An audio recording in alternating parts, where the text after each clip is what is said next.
Hello all.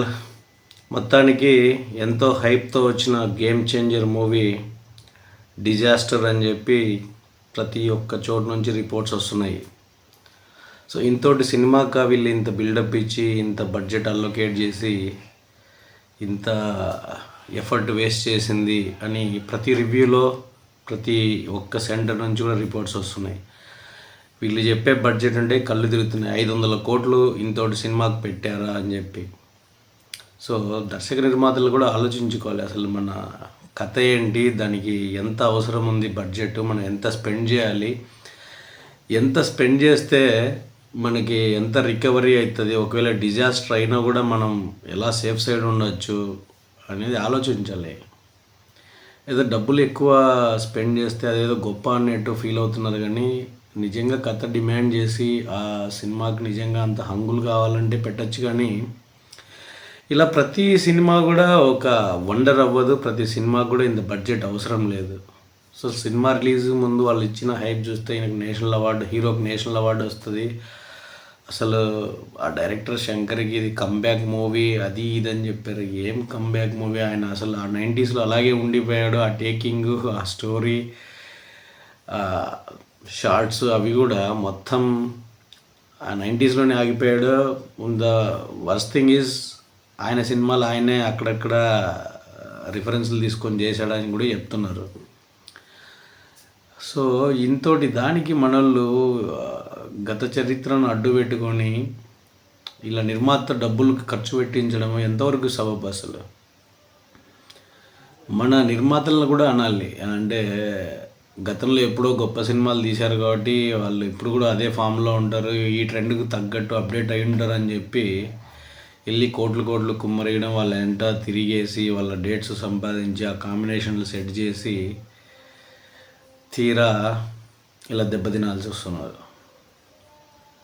మరి చూడాలి ఇప్పుడు దిల్ రాజు ఎంత రికవర్ అవుతాడేమో ఈ గేమ్ చేంజర్ దెబ్బకి. అసలు ఆయన లైఫే చేంజ్ అయ్యే స్టేజ్ వచ్చింది. ఆయనకంటే ఇంకా వరస్ట్ అసలు ఈ సినిమాకు ఉన్న డిస్ట్రిబ్యూటర్ల పరిస్థితి ఏంటో తెలియదు. ఇప్పుడు అది ఎట్లా రికవర్ అవుతుంది, వాళ్ళు అసలు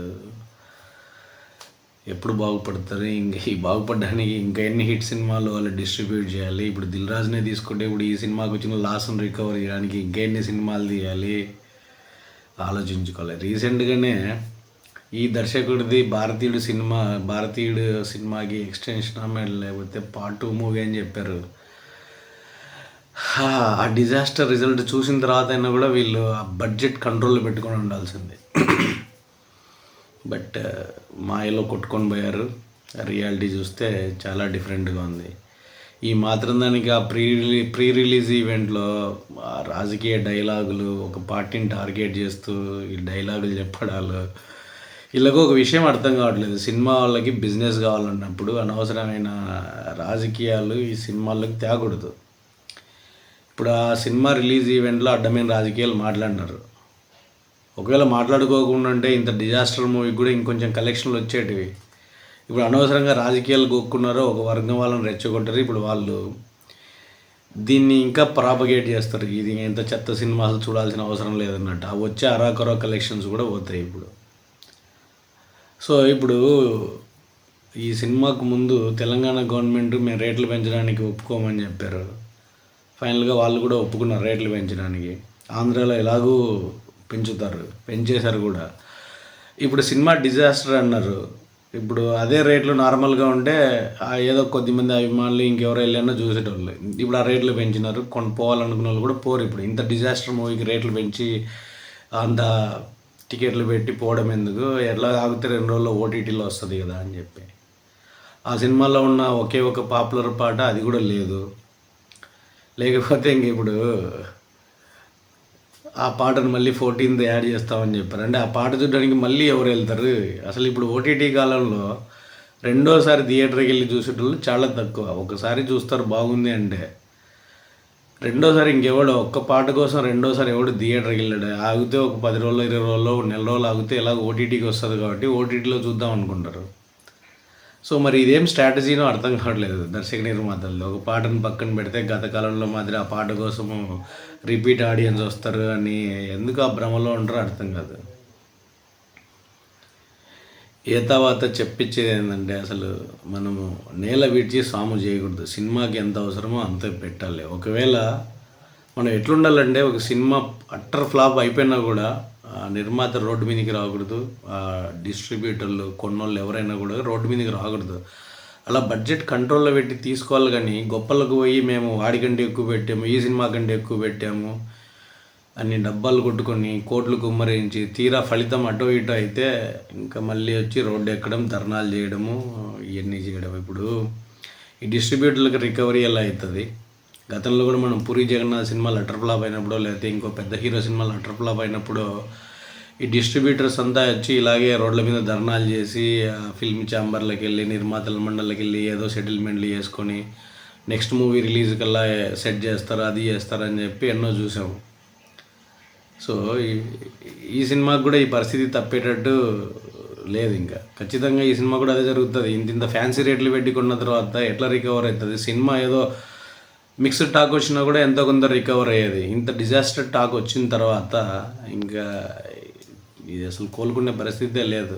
సో దీని మీద నమ్మకాలు వదిలేసుకోవాల్సిందే డిస్ట్రిబ్యూటర్స్ అంతా. సంక్రాంతికి ఏదో స్వీట్ మెమరీ ఉంటుంది రామ్ చరణ్ అండ్ ఫ్యాన్స్ కనుకుంటే ఇదంతా కాకరకాయలాగా చేదుగా ఉండే రిజల్ట్ ఇచ్చింది. సో ఫర్గెటబుల్ మూవీ అయ్యేలాగా ఉంది ఇది. మోరోవర్ ఇప్పుడు పుండు మీద కారం చల్లినట్టు నిన్న మొన్నటి దాకా బన్నీ ఫ్యాన్స్, మన చెర్రీ ఫ్యాన్స్ రెండు విధాలుగా ఫైట్లు చేసుకునేటోళ్ళు. అంటే మా హీరో గొప్ప, మా హీరో గొప్ప అని. ఇప్పుడు ఈ సినిమా ఏమో డిజాస్టర్ అయింది. ఆల్రెడీ బన్నీ ఫ్యాన్స్ ట్రోల్స్ చేస్తున్నారు. ఇప్పుడు దీనికి వీళ్ళు ఎలా రియాక్ట్ అవుతారో అర్థం కావట్లేదు. సో మనం కొంచెము మెచ్యూర్గా ఆలోచించాలి. సినిమా ఏదైనా కూడా హిట్ అయితే చూడాలి, ఫ్లాప్ అయితే అంతటితో వదిలేయాలి. అంతేగాని మా హీరో గొప్పోడు, మావాడు పోటుగాడు అని చెప్పి ఇలా గొడవలకు పోవడం అనవసరం. ఈరోజు నీది హిట్ అవ్వచ్చు, రేపు అవతలోడిది కూడా హిట్ అవ్వచ్చు. సో ఇదేమి వన్ మూవీతో ఆగిపోయేది కాదు, లేకపోతే ఇలా టాలెంట్ ఇంతటితో అంతరించిపోయేది కాదు. కాబట్టి ఈ ట్రోలింగ్స్ కూడా అంత అవసరం లేదు ఇప్పుడు. ఇది ఒక ఇన్స్టెన్స్ అంతే. తర్వాత ఇన్స్టెన్స్లో ఎవరు బౌన్స్ బ్యాక్ అవుతారో, ఎవరు డ్రాప్ అవుట్ అవుతారో తెలియదు. కాబట్టి దీనికోసం అనవసరంగా ట్రాల్స్ చేసుకొని, తొడలు కొట్టుకొని, చొక్కాలు చించుకొని, కొట్టుకొని ఫైట్లు చేసుకోవడం అనేది కూడా మానేయాలి. జనాలు మెచ్యూర్గా ఆలోచించాలి. సినిమా వరకు ఎంటర్టైన్మెంట్ కోసం చూసామా, అంతటితో వదిలేసామా? బాగుంటే గుర్తుపెట్టుకుంటాము, ఇంకో 2-3 సార్లు టీవీలో చూస్తాం. లేదంటే అంతటితో వదిలేయడమే. అంతేగాని మావాడు గొప్పోడు, మావాడు పోటుగాడు ఇలాంటి కంపారిజన్స్ అన్నీ అనవసరం. మనము ఆ స్టేజ్ ఎప్పుడో దాటి వచ్చినాం. ఏదో మన డిప్యూటీ సీఎం చెప్పినట్టు మనమేమి వీరాభిమానులాగా వెళ్ళి తొడలు కొట్టుకొని, ఫైట్లు చేసి, చొక్కాలు చించుకొని అరవాల్సిన, గోల పెట్టాల్సిన అవసరాలు అయితే లేవు. మెచ్యూర్గా ఆలోచించండి. సినిమాగా చూడండి, వదిలేయండి. That's it. పండగ సెలబ్రేట్ చేసుకోండి. ఇంకా 2-3 సినిమాలు ఏవో వచ్చేటట్టున్నాయి. అవన్నీ అందరికీ వినోదాన్ని పంచాలని కోరుకుందాం.